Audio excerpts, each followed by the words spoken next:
Bom dia, telespectadores do TVC, Canal 13 e o vídeo da Rádio Cultura FM 106,5. Iniciando o programa, então, Diocese em Ação, vamos, então, nos apresentar para você, na verdade, saber quem eu sou. Claro que vocês me conhecem pela voz, na sua maioria, né? A gente trabalhou nos meios de comunicação em Três Lagoas, mas na TV a gente está vindo pela primeira vez. Eu sou o diácono Eulário da Silva, da Diocese aqui mesmo de Três Lagoas.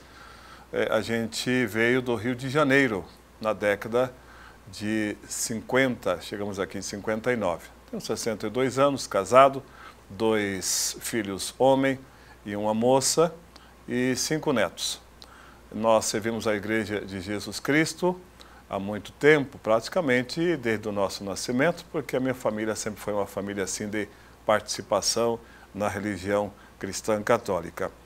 Como diácono, nós fomos ordenados no ano de 2003, e desse tempo para cá a gente vem com outras atividades. Passamos por várias atividades dentro da religião, dentro da igreja, né? Na Diocese aqui de Três Lagoas. Fomos catequistas, ministros da comunhão eucarística. Depois, pela vocação, pelo chamado de Deus, nós chegamos ao diaconato. Deus se utiliza das pessoas para que sinta o chamado nas mais diversas vocações. O tema de hoje, nós vamos estar falando sobre o diaconato. Depois também o evangelho do dia. O diaconato, ele não é novo na história da igreja, né? No Antigo Testamento já traz aí a origem do diaconato. Então, o que é diaconato, para onde e para que ele serve, né? Às vezes as pessoas esbarram por aí com um diácono e confundem às vezes com um padre. Isso é verdade, né? Muitas das vezes as pessoas nos chamam de padre, ó, seu padre, isso e aquilo. A gente respeita da forma que a pessoa se procede para com a gente. Mas a gente sempre diz também, eu não sou padre, né? Eu sou um diácono, no meu caso, diácono permanente. Nós vamos estar falando um pouco mais aprofundadamente sobre a questão do diácono permanente, né? Falando então da origem do diaconato. Então, como eu disse, muitas vezes se assustam ao ver um homem casado, vestido como religioso e não entende o porquê. É interessante a gente conversando com as pessoas, né? Andando para aqui, andando para ali, nos supermercados, nas lojas, nas ruas, e as crianças, né, que foram batizadas por nós, as pessoas, sobretudo as crianças, né? Falam, mãe, olha ali o padre, né? E claro, para a gente é uma satisfação, mas a gente acaba dando risada junto porque da ingenuidade da criança. Bom, explica-se, os diáconos têm funções importantes desde a igreja primitiva e assim como os padres e bispos recebem o sacramento da ordem. O diaconato é o primeiro grau do sacramento da ordem. O presbiterato, que são os padres, é o segundo e o episcopado, que são os bispos, é o terceiro. Então, portanto, todo diácono católico deve ser ordenado por um bispo num ritual próprio. De acordo com o número 1554 do Catecismo da Igreja Católica, o ministério eclesiástico, divinamente instituído, é exercido em diversas ordens pelos que, desde a antiguidade, são chamados bispo, presbíteros e diácono. Neste contexto, o catecismo, a principal função do diácono é ajudar e servir. Portanto, o diácono é um servidor. Ele está ali para ajudar, para auxiliar, não substitui, né? Mas ele está ali para ajudar. Porque cada ordem, padre e bispo, tem a sua função específica, assim como o diácono.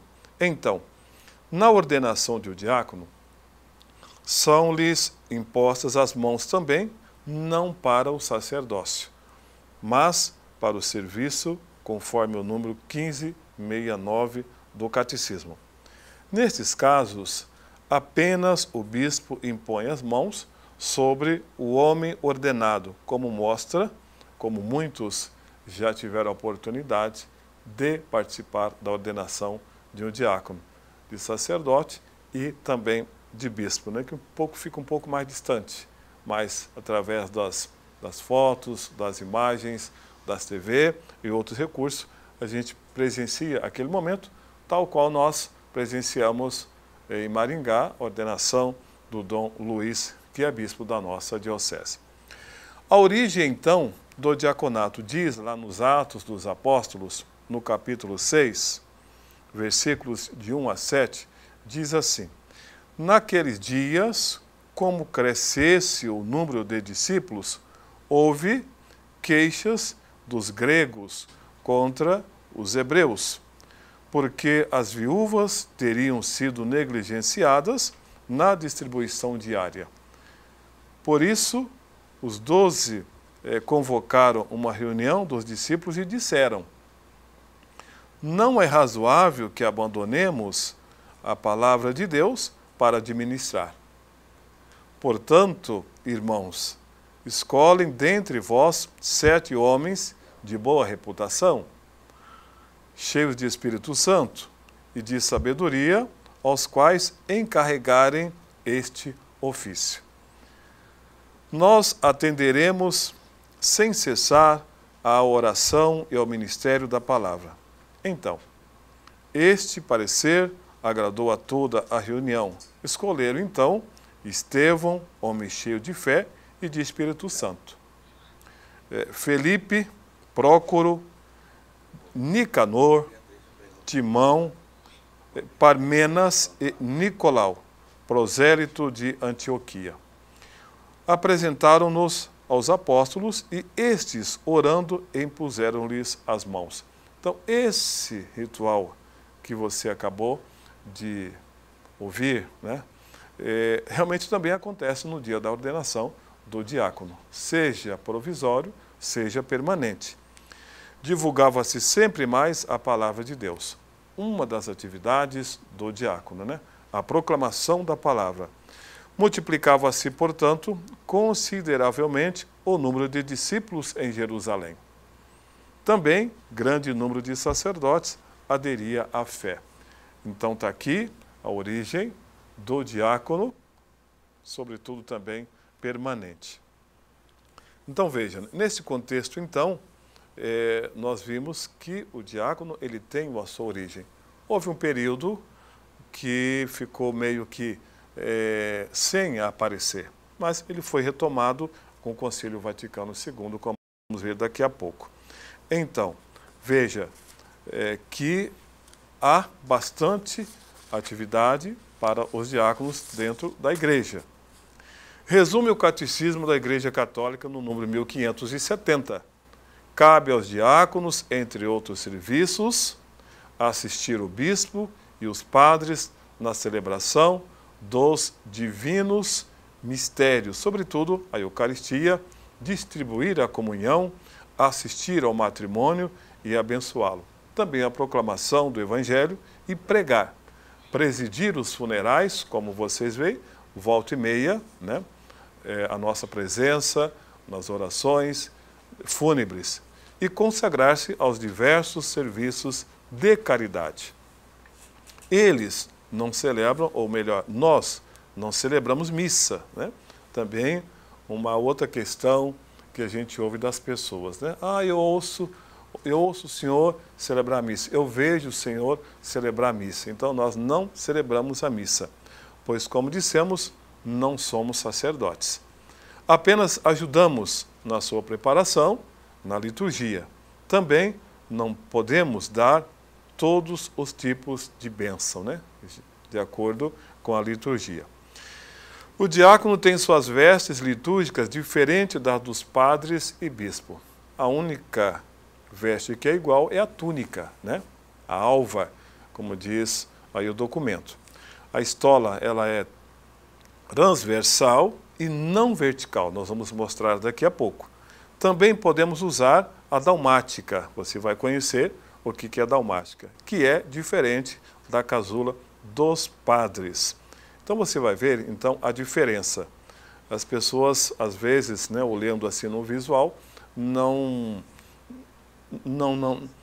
prestam, digamos assim, a atenção. Por exemplo, nós falamos da estola, né? A estola do padre, ela é assim, você vai ver. Ele coloca sobre o seu pescoço. Então, nesse formato, dessa forma, é o padre que usa, né?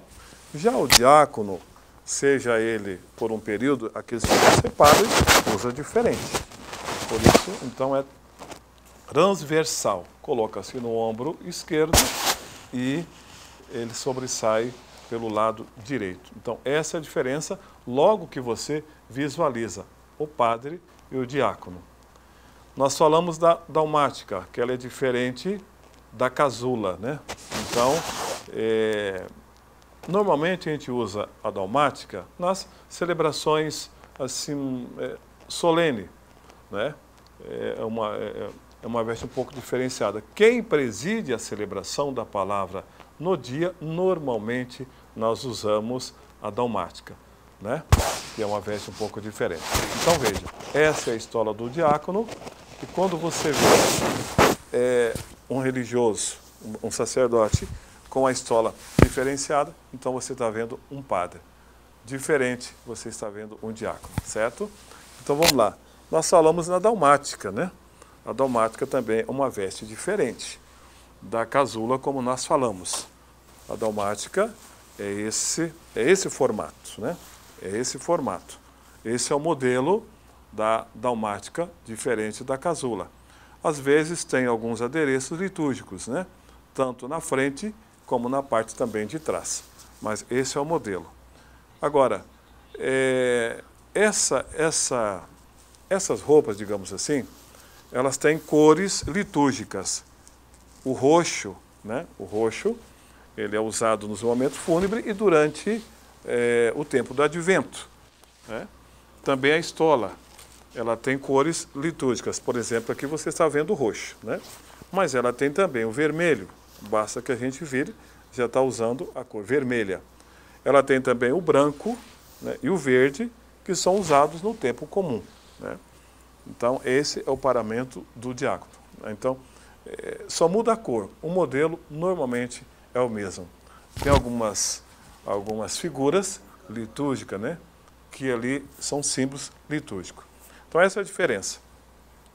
Os diáconos permanentes são homens que não estão caminhando rumo ao sacerdócio. Normalmente, depois de formado, aqueles que vão ser padres, digamos assim, então ele permanece 6 meses, talvez até 1 ano, ou um pouco mais, isso depende do bispo da diocese. Então, fica lá na experiência, acompanhando o padre, os trabalhos paroquiais, fazendo aí as suas atividades, né, que são os estágios, como a gente fala. Então, ele fica por um período.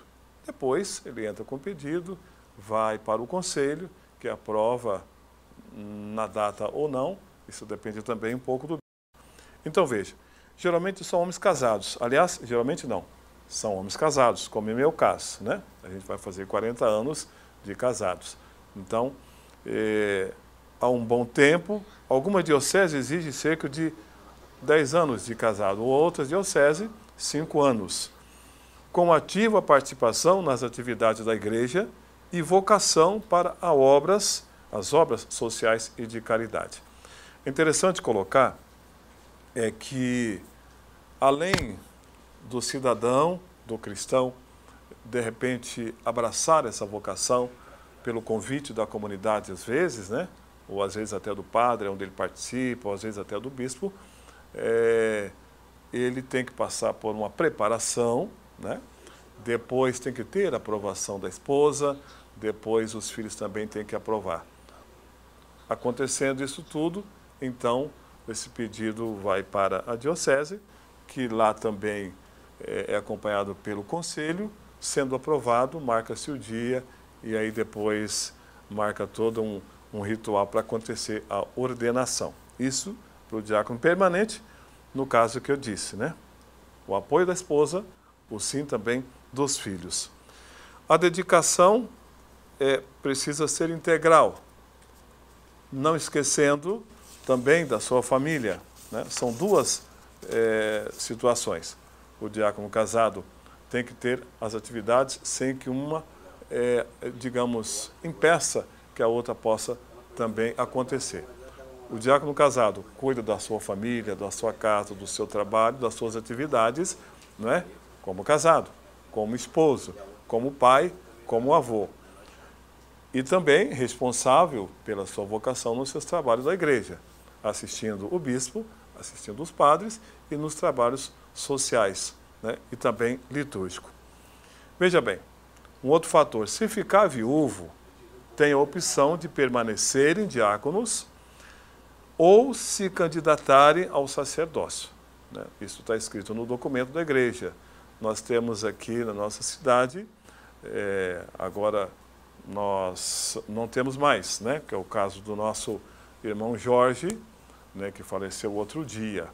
Logo que ele viuvou, ele optou por continuar diácono permanente, né? Mas nós temos conhecimento do diácono Joaquim, de Campo Grande, que viuvou, continuou com seus estudos, a sua vocação, hoje ele é sacerdote.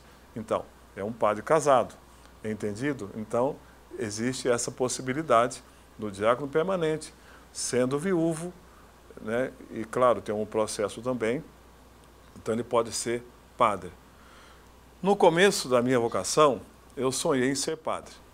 As coisas foram passando, os dias foram passando, aí a gente acabou encontrando uma santa, né? E daí a gente casou com essa santa. Continuamos casados até hoje. Mas Deus sempre vai colocando a gente, vai nos chamando de diversas formas, né? Comecei a participar ali da Paróquia Santa Rita, na década de 80, fomos ministros da comunhão eucarística e os convites, né? Se é para acontecer aquilo que Deus planejou para a gente, a coisa vai andando, não é verdade? E depois aí veio o convite para o diaconato. Foi para Campo Grande, fizemos uma preparação. É verdade que nós éramos em números maiores aqui na Diocese de Três Lagoas, né? Eu lembro que nós éramos em 12. Os primeiros diáconos foram o diácono Pedro, né, em saudosa memória, o diácono Gerson, em saudosa memória, o diácono Jorge, em saudosa memória também. Então, hoje nosso número está reduzido. Tem alguns que é da diocese, mas não serve a nossa igreja aqui em Três Lagoas. O diácono Carlito, que serve a nossa igreja lá em Brasilândia, lá junto com o padre Luiz Mariano. Nós temos na catedral o diácono Dorival e eu que estou lá. Nós temos na paróquia Nossa Senhora da Aparecida o diácono Joaquim. O Afonso já está licenciado, né? Uma outra situação. Quando a gente atinge a idade de 75 anos, o documento diz que nós já podemos nos licenciar. Não deixamos de servir a igreja, né? A convite, a saúde permitindo, porque aí você já vai estar com um pouco mais de 75 anos. Mas a saúde permitindo, as suas condições físicas permitindo, você pode também se colocar à disposição do pároco, da diocese, como vocês veem, volta e meia, nas atividades solenes, principalmente da catedral. Nós podemos, mesmo licenciado, realizar os batizados, assistir os casamentos, porque é uma faculdade que nos permite isso, desde que o padre nos convide para atender aí a necessidade. O padre viajando, nós atendemos. Uma outra questão também, é bom a gente estar frisando e contando isso para vocês. Pode ouvir confissão? Olha, confissão todo mundo ouve, não é verdade? Às vezes a pessoa está, olha, eu quero te contar um segredo, uma confissão, mas é porque eu estou com o meu coração apertado, isso e aquilo. Mas em termos de confissão sacerdotal, nós não podemos. Podemos orientar em alguns casos, né? As pessoas nos procuram também. Olha, eu preciso conversar. Qual que é a nossa atitude frente a essa procura do fiel? Eu, pelo menos, eu faço o seguinte, eu pergunto, é confissão? Não, não é. Tudo bem. Porque se for confissão, a gente pede que vá procurar um sacerdote lá na sua paróquia ou aonde ele se sente um pouco mais à vontade. Então, nós não ouvimos Aliás, nós não damos absolvição, né? Não podemos. Ouvir a confissão é relativo, porque às vezes a pessoa, às vezes não é nem uma confissão, a pessoa quer desabafar, né? Está com o coração apertado, problemas, ele quer falar aquilo para desabafar um bocado. E você, carinhosamente, você ouve. Se for o caso de você orientar para alguns passos, a gente orienta. Se não, a gente faz a oração para a pessoa, pede para rezar juntos, né?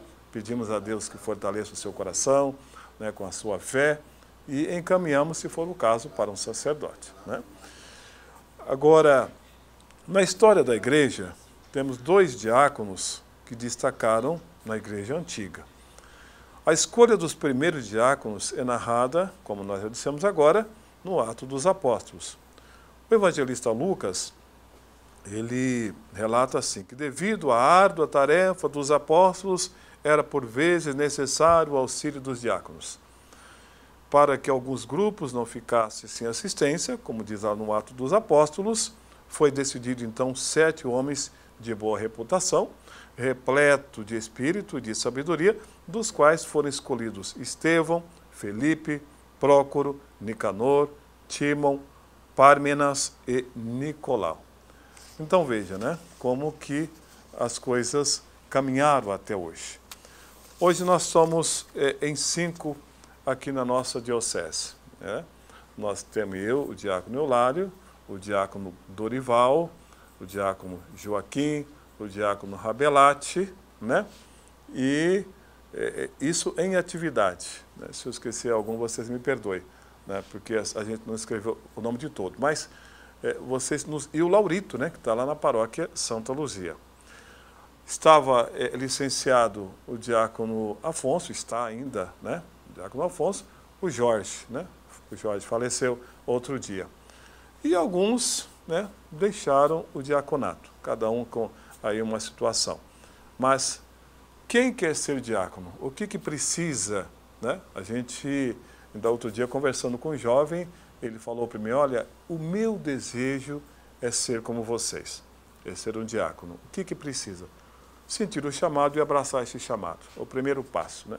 Tem a vocação para isso, né? E vai alimentando essa vocação, esse desejo, essa vontade. Junto com isso, no momento em que você ouvir a inscrição para essa vocação, você vai se colocar à disposição. Você será acompanhado por um sacerdote, também pelo bispo e pela comunidade. É importante dizer, né? A comunidade nos acompanha. Por quê?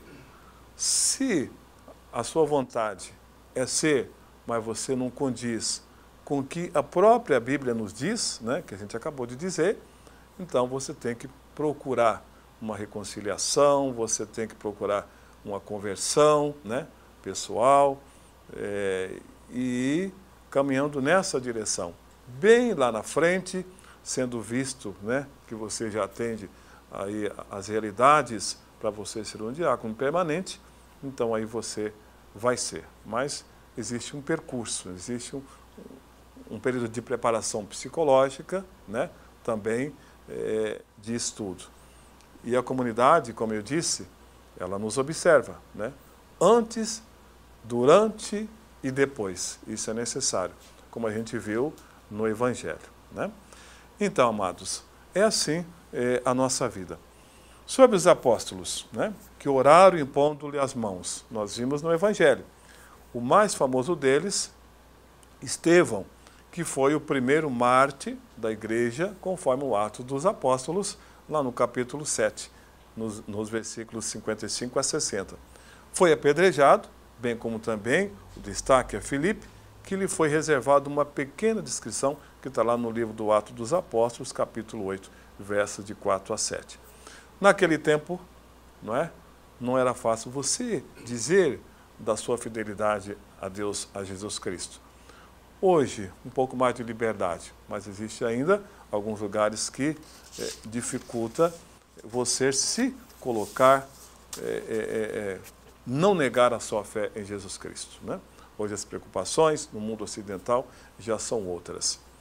Amados, nós também no dia de hoje, inicialmente, Nós, claro, mentalmente, antes de vir para cá apresentar o programa, esse assunto, claro que nós fizemos a nossa oração inicial antes de vir para cá, que é o que nós somos orientados já pela manhã, fazer a nossa oração pessoal. Nesse intervalo entre o assunto diaconato permanente e diaconato e o texto do Evangelho de hoje, nós vamos mentalizar uma oração simples para esse dia que começa, né? Primeiramente, sempre agradecendo a Deus pelo dia, pela luz que Ele nos faz ver. É importante, né, agradecer a Deus, dizendo junto conosco: Senhor, te louvo e te agradeço pelo dom da vida, pela minha vida e pela vida de todos nós. Que o nosso dia seja um dia abençoado. Evidentemente, eu sempre digo que Deus já abençoou o nosso dia por Ele permitir o dom da vida. Precisamos fazer a nossa parte para que o dia seja um dia alegre, feliz e abençoado. Nós vamos, então, agora, o Evangelho do dia, né? Hoje é dia 5 de setembro, estamos na Semana da Pátria, né? E a oração, sabem que o texto bíblico, o Evangelho, é uma oração também. Deus, que através do Evangelho, da sua palavra, direciona a nossa vida, nos alerta quanto às nossas necessidades, os nossos desvios, alimenta a nossa fé e fortalece a nossa espiritualidade, que é o nosso testemunho. Então, vamos acompanhar, então, através do evangelista Lucas, capítulo 6, versos de 6 a 11. Né? Evangelho de Jesus Cristo, segundo Lucas, capítulo 6, versículos de 6 a 11. Aconteceu num dia de sábado que Jesus entrou na sinagoga e começou a ensinar. Aí havia um homem cuja mão direita era seca. Os mestres da lei e os fariseus observavam, para verem se Jesus iria curá-lo em dia de sábado e assim encontrarem motivo para acusá-lo. Jesus, porém, conhecendo seus pensamentos, disse ao homem de mão seca: levanta-te e fica aqui no meio. Ele então se levantou e ficou de pé. Disse-lhe Jesus: eu vos pergunto, o que é permitido fazer no sábado? O bem ou o mal? Salvar uma vida ou deixar que se perca? Então Jesus olhou para todos os que estavam ao seu redor e disse ao homem: estende a tua mão. O homem assim o fez, e a sua mão ficou curada. Eles ficaram com muita raiva e começaram a discutir entre si sobre o que poderiam fazer contra Jesus. Qual a mensagem que Deus nos traz, então, no dia de hoje, com esse texto, né? O que nós podemos tirar? Sabemos que para cada pessoa, né, cada cristão que lê o Evangelho, a palavra de Deus, nas entrelinhas, nas linhas, ele traz uma mensagem. Talvez a mensagem hoje não foi para mim, não foi para você, mas foi para outros, não é? Às vezes, num primeiro momento, que se proclama, que lê o Evangelho, a mensagem ela já não vem assim de imediato.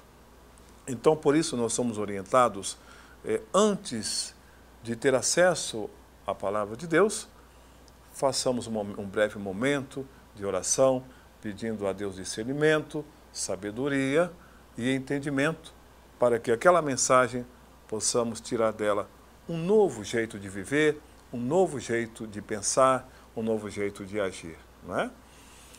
Veja bem, duas perguntas podem ser feitas a partir do Evangelho de hoje. A primeira é sobre o motivo da existência da lei, né? Muitos falam que lei ela existe para não ser cumprida. Mas veja, e a segunda é sobre a nossa atitude em relação ao modo de agir das outras pessoas. No primeiro caso, a lei pode existir. Então, vou voltar. No primeiro caso, a lei pode existir, tanto para garantir direitos, como para ser instrumento de opressão e de dominação. Os fariseus e os mestres da lei fizeram a lei de Deus. não um meio para garantir o bem, mas um meio de estabelecerem relações de poder e dominação.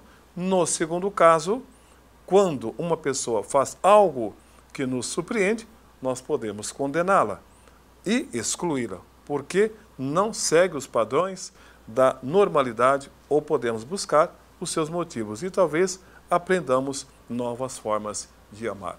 Então é essa a mensagem que Deus nos traz, né? Sempre, sempre, sempre. Nova forma de amar, nova forma de agir, de pensar, de testemunhar. Amados, então esse foi o programa de hoje, aqui na TVC, Canal 13 e Rádio Culturas FM 106,5. Obrigado a todos, todos tenham uma ótima segunda-feira, com as graças de Deus, né? Que o Senhor vos abençoe. Em nome do Pai, do Filho e do Espírito Santo. Amém.